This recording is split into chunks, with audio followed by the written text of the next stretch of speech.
InsyaAllah dengan cobaan yang ada sebanyak, tapi yang sebanyak tetap semangat dalam perjuangan hak sebanyak dan berkat amanah yang berresiki partai pada waktu masa itu.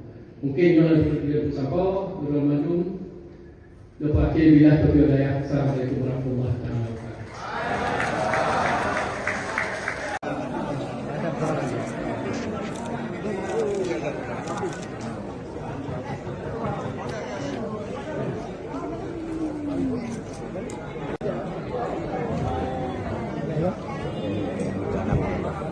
Jangan